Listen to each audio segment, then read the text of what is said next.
kugira ngo biroroshye wenda kugira aho mpera.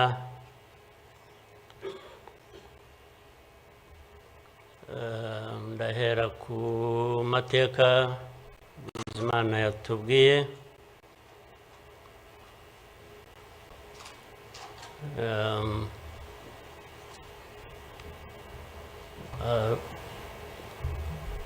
Arambuye afite ibimenyetso ashingiyeho, ariko ndagira ngo mbanze nshimire mwese abari hano mwaje kwifatanya n'igihugu n'Abanyarwanda, cyane cyane mwebwe abaturuka hanze mu bindi bihugu cyangwa abihagarariye hano mu gihugu cyacu.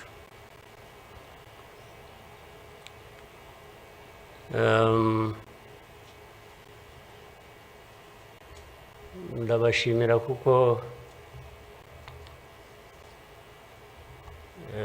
kenshi ko dusigaye tubibona ko bisigaye biri,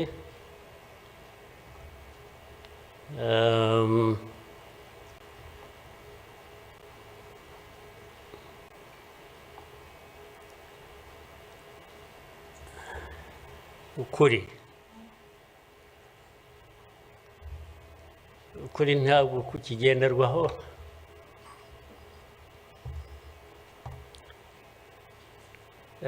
Ni nacyo gituma, ariko reka mvugane, hari umuntu w'inshuti yanjye wigeze kumbaza atari ko wowe nk'umuntu ubaho ute ugahuza bimwe, ndaza kubivuga mu rurimi rw'amahanga, arambaza tubaho ute ugahuza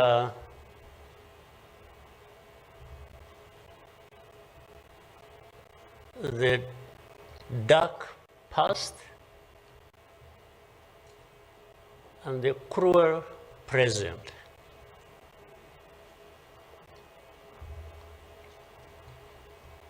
But how do you manage that?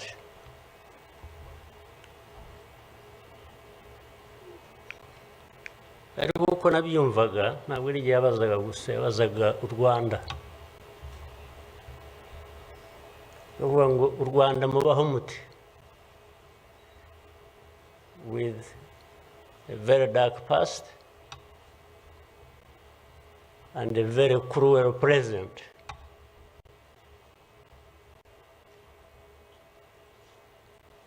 Icyo namushubije nuko from the beginning we were under an illusion that the two were siblings and we had to deal with them as such. You have to deal with the cruel present, knowing that it is very, very much related to the dark past. They are inseparable. So for us, we have a choice to make.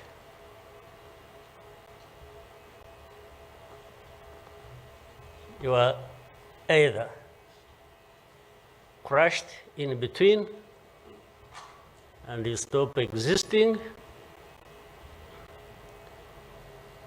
or you stand up and fight.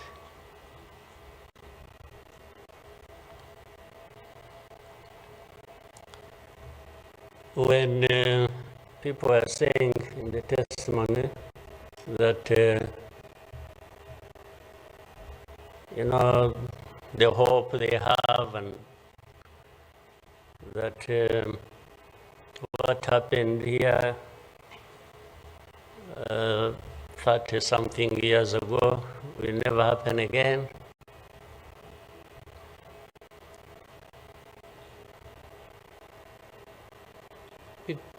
It won't be because of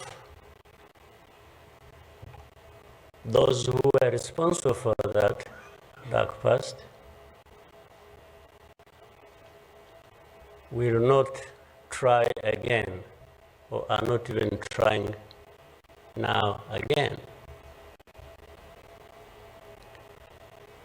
It will not happen again just because there will be people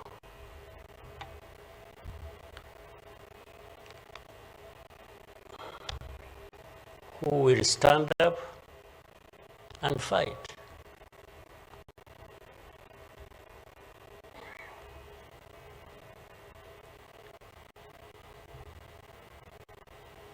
It's not because there are fewer people who wish to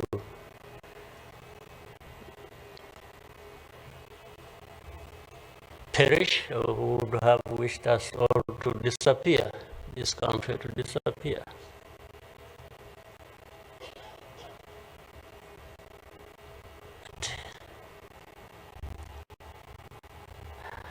How can people accept that? How can people not stand up and fight? Because anyway, well, there is a risk you may die when you stand up to fight. But if you don't, it's a sure thing you're going to die.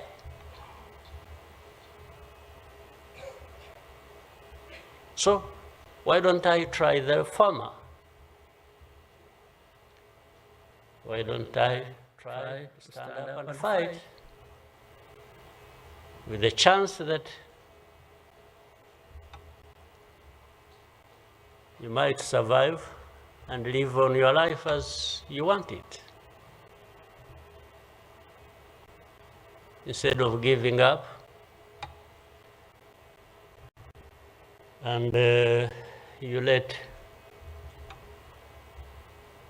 people treat you as if for you to live, it's a favor that they are going to do for you.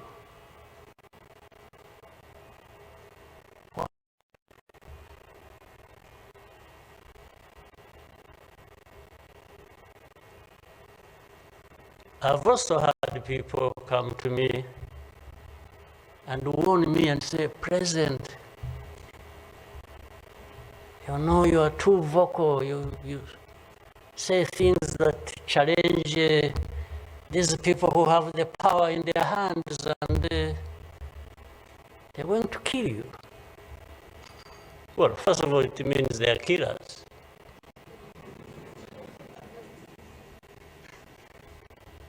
But my answer to them is, you know what? If I were to be there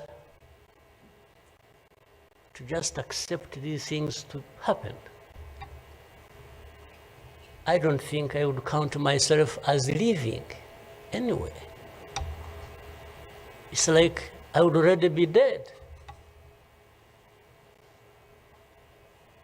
To live a life of lies, of pretense,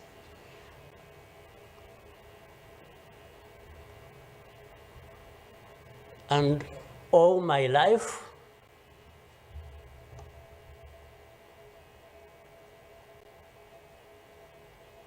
to somebody else? I would be dead anyway. So why don't I die fighting?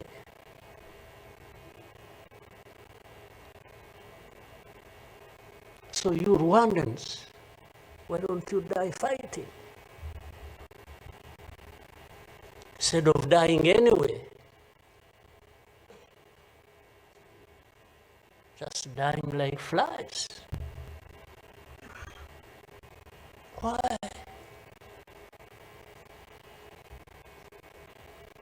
But my message goes to other Africans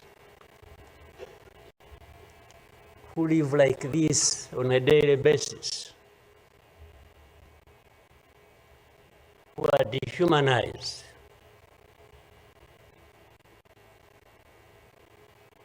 And they accept it and they beg. I can't beg to live. I can't beg anybody.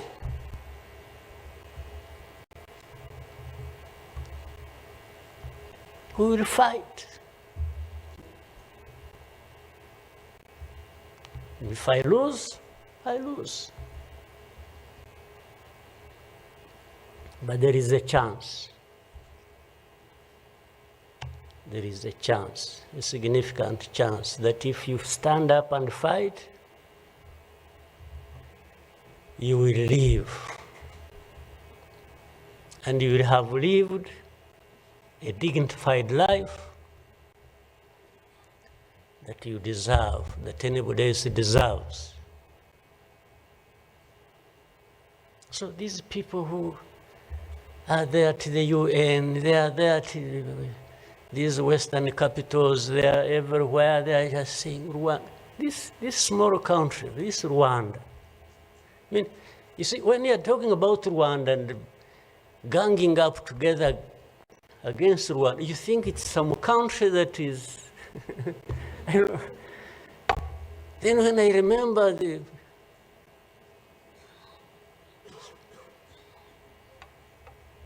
facts about it, I just imagine the world has gone amok.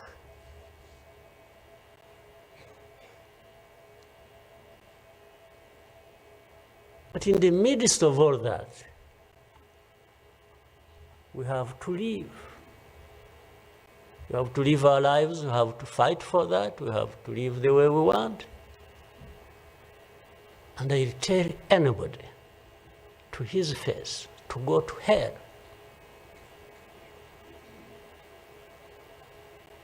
If anyone comes around and thinks they can, they come and say, hey, we're going to sanction you. To what? Go to hell. Just go to hell.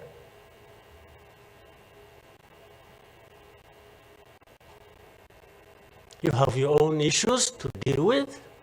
Go and deal with your own issues. Leave me to mine. This is the spirit, I think, Rwandans must have in their daily lives. So my worry is not about how powerful these people are that come down upon us and throw anything at us. I'm never worried about that. I worry about one thing, which has lived on for centuries. It's for Rwandans. It's for Africans who sit back and find nothing wrong with accepting to be treated like that. That's my only worry. When can Rwandans, when can Africans refuse to be mistreated like this, to be told they have no value,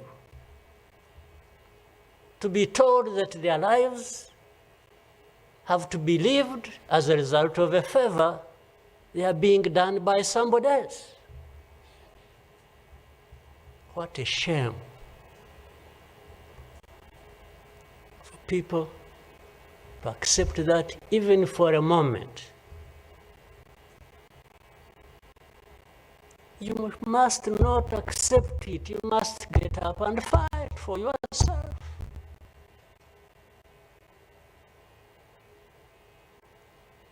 And then you have fools leading countries and being used as puppets.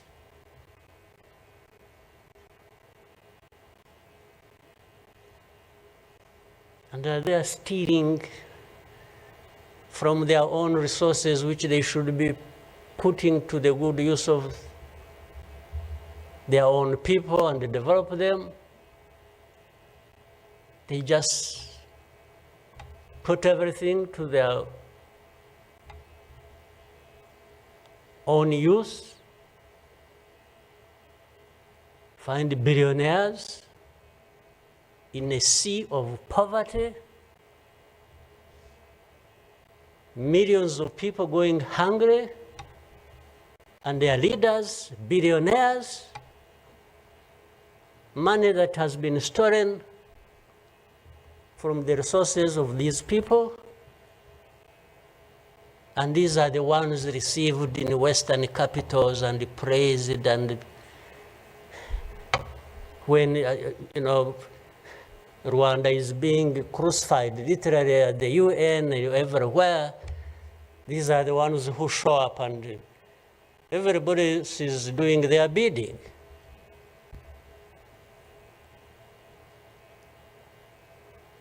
They don't talk. These ones don't even say a thing.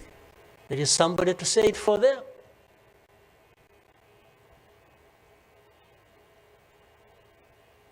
You don't say a thing. Even in meetings where solutions are being thought about and crafted and so on, they are absent because somebody else is there. They are addressed there. When their name comes up, they say, no. You see, I see it on a daily basis. Somebody has agents, orders them, pays them to go everywhere preaching hate speech, killing people in broad daylight, setting fire on these people, burning in broad daylight. And when it comes up for discussion, they say, no, it's not this one. No.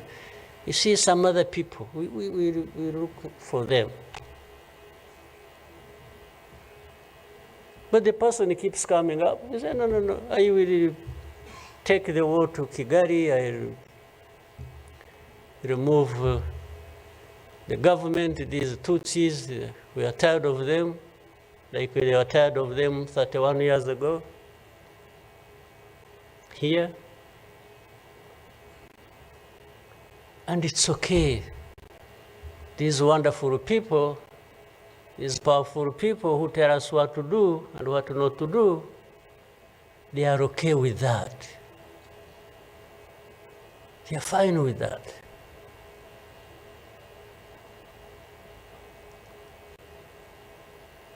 And they expect us to accept it also ourselves.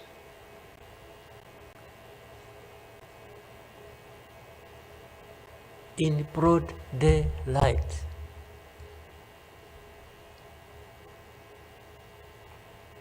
Hate speech, killings of people for their identity, uprooting them from their homes, and most of them are refugees here in this country. We have 125,000 people as refugees who have been living in camps. uprooted from their homes in Eastern Congo. And then these powerful, good people come here and pick 1, 2, 3, another day 5, if there are many, to go and settle them in those beautiful countries of theirs. And they leave the majority here. And they expect us to be thankful that that's a huge gesture of generosity. First of all, they take them knowing that these are actually refugees from a neighboring country. They don't take them as Rwandans. You take them as refugees from Congo.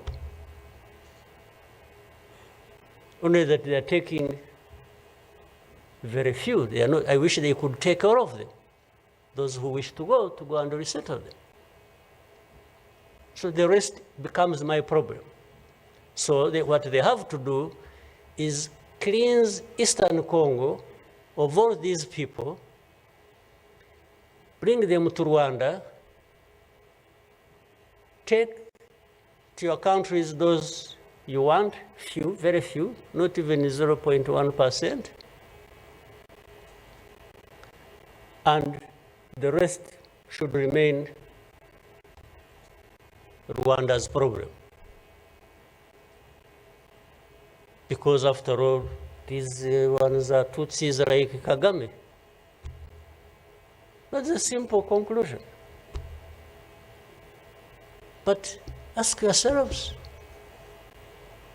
how did these people end up being across the border of Rwanda? Was it really done by Kagame? Was it done by Rwanda? No, for us, we are here lucky that we are alive, that we survived.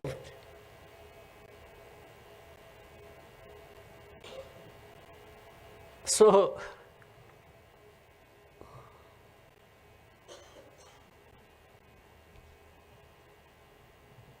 but as I say this,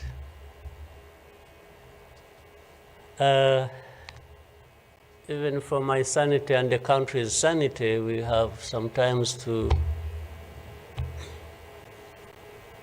just try to do things differently.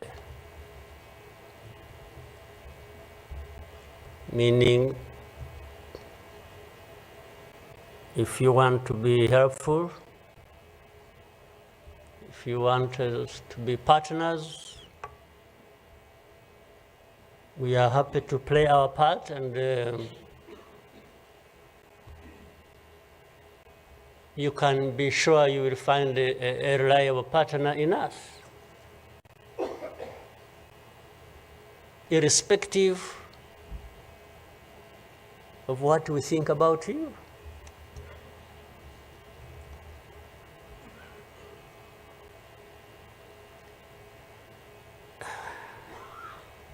You know, this whole thing you see every day, you know, you have heard of groups, what is it? Group of experts. You have heard of that thing? These are people who go around, experts who are supposed to know better our situation than ourselves. Can you imagine? And the ones who lead those groups are the very people connected with this history I'm talking about, or that Bizimana was talking about. Can you imagine the cynicism?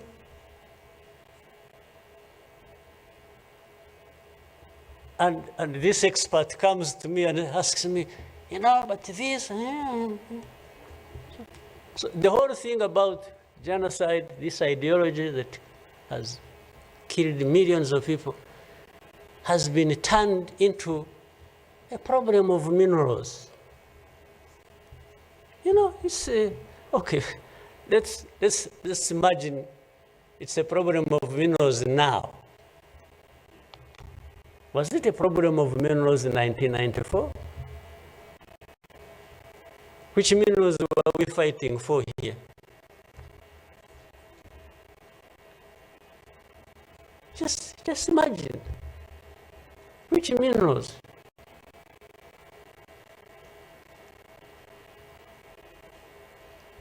Second, if it were to be minerals, how many are actually fighting for these minerals in those places, assuming you found evidence about Rwanda being implicated in what's happening in Congo for minerals in Eastern Congo? Are you really saying it is just Rwanda?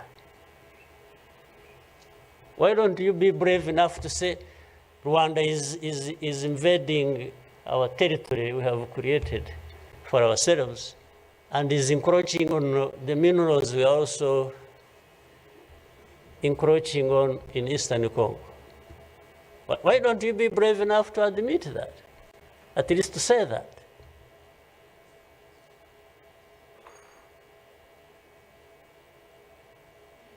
Minerals? If what is the allegations, if these allegations were true, you know what? Rwanda would be as rich as you are, those who make the accusations. Would not be needing your money at all. Which you give us nothing and you come and beat us up for for everything. I mean, yeah, that is the world between the dark past and the cruel present.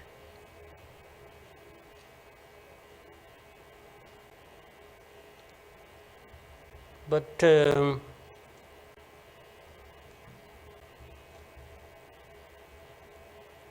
what didn't kill us and finish us 21 years ago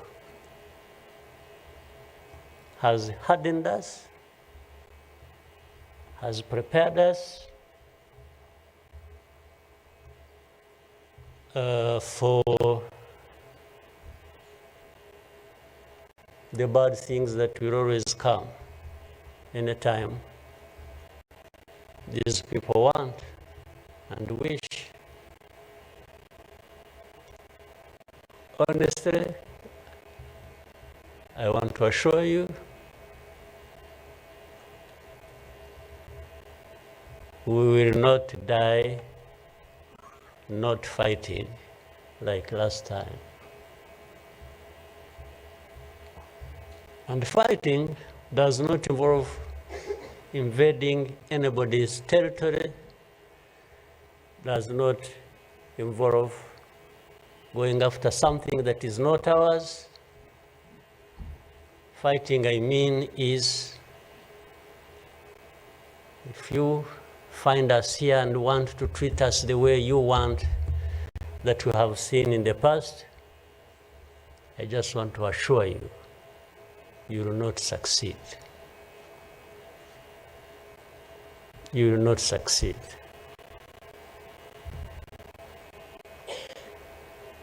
I think I beg all these Rwandans, we should be itching for a fight with anybody who wants to come here and turn things upside down. And I think there are many who are ready to join for that. But for our friends, our partners, please, don't misunderstand us, don't mistreat us. We have had enough of it. Take it somewhere else.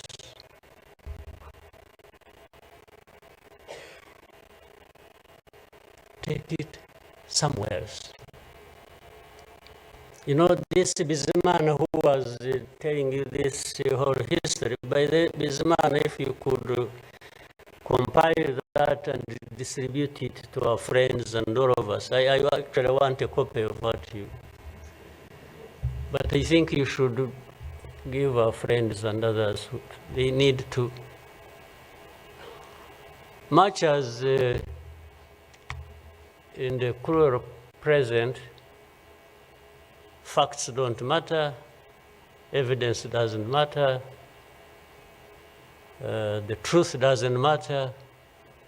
What matters is what pleases you on any day, and doesn't matter what facts about others. But and I was saying this because this man made another presentation another time that involved the same people he was talking about. And the next day, from embassies, people came to him, threatening him. Yeah. You know, they even, they are so foolishly brave to just, you know, they went to him. And I think another message went through Foreign Affairs. It's like this man who is saying this, and he was not saying it is not true, but he was saying no for daring to say it, even if it is the truth. Yes, they threatened him, and they even started threatening he will not get a visa to travel to some places, face to face, like that. Somebody from the embassy threatening our minister. Of course, I can't blame them that, given this history we have had, that from the embassy they even think they are above the minister. Yeah. He just come and say, you dare say this. He wasn't saying, this is contrary to the truth or evidence we have. Why did you present lies? No, he was just saying, whether lies or truth, you shouldn't have said it. That is the cruel present we live in, but we must confront it, and we will. We shall. No question about it. I've also told people that anyway, for us, we are in a sort of not bad position, because the worst has already happened to us. I don't think anything worse will happen, ever. So those who are scared, fearful of anything, I just want to console you in some way, if you may, that actually the worst has already passed. When we lost the people during that time, the young man was giving testimony about. Do you think anything like that would ever happen again? I don't think so. So why would we be scared of anything? The worst. The hurricane came and we took cover and things, and it has passed. And we rebuilt. We rebuild our strength of all kinds. I don't think there is any other hurricane that will come and sweep across the country, destroying everything. I don't think so. So, and this day always reminds us of some of the things that I ignored and the facts that remember the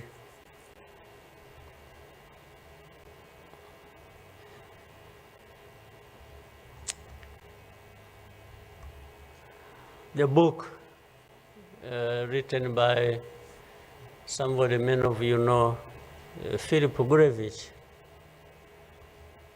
with a very long title. When he and this is a man who, well, at least I would have wished if they could think of such a man and put him in the group of experts, maybe they would benefit from. But you bring somebody just because she comes from a country that colonized Rwanda and that becomes the expert. I think that's not serious. But he said that the title of the book was, "We wish to inform you that tomorrow will be killed with our families." You know, who were they informing? And who was going to stop that? And who was going to come to their rescue? Nobody. It just happened as they said it. People kept telling the world, "We want to inform you that tomorrow we're going to be killed with all our families." And who cared? And the families were killed indeed, including the family of the young man who was testifying here. Well, including our families, those of us standing here who have been demonized every single day about our history. The history where there is a force that always has been attempting to turn victims into perpetrators. So these people who give testimonies and say what happened to them, they are actually now perpetrators. They are no longer victims.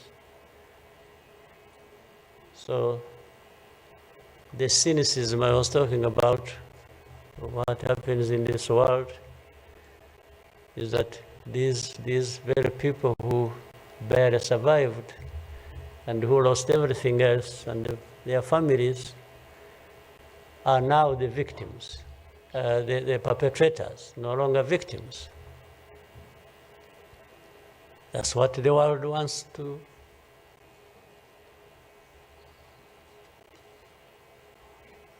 create about us. I think I should, even for, again, the sake of our sanity, maybe we'll always, during the war times, to keep my own balance, there used to be battles taking place across the country, militias killing people, RPA soldiers fighting government forces. Sometimes in our movements, we would, one of the commanders would come to me and say, President, you come and see what has happened here. I went there once and saw a mass grave that they had just dug with caterpillars, and then I think they had put in over 2,000 people. And from that lot, we found 12 people are still breathing. And we got them out. I was told the other day of the 12, I think they lived for some time, and then now they are remaining 7 out of 12. I kept following the story. 7 are still alive. I think 5 died of... But from that moment, I told the commanders that they should never bring my attention to this kind of thing. They should just handle it, and we agreed how they would be handling it. But I should never, I don't even need to be informed or, and the reason was simple. And unfortunately, such a moment of remembrance sort of takes you back into that. But the reason was I didn't want my judgment and my conduct of the war and the leadership I was supposed to be providing to be impaired in any way by the anger, by what you saw. So that's why I wanted to keep my own balance so that we go through so many things. But otherwise, if I kept seeing this, putting people out of a mass grave, and then your mind goes to say, but who is this? Whoever is doing this, why is he doing it? He may end up... So anyway, let me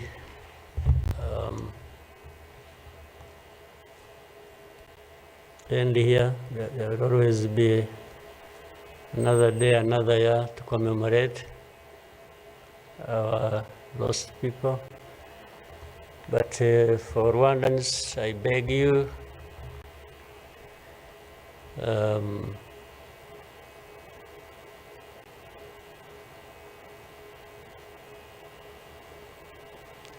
don't you owe your life to anybody else.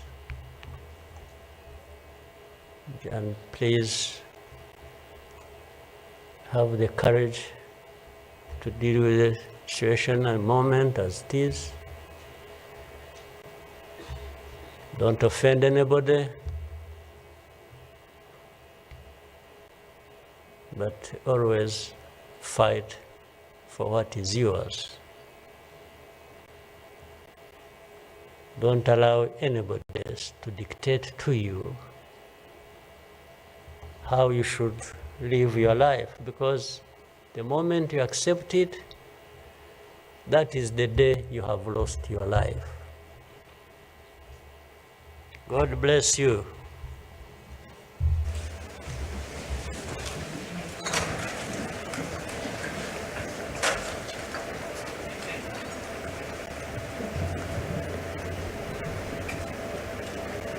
Murakoze nyakubahwa Perezida wa Repubulika kubwo ubutumwa mutugejejeho.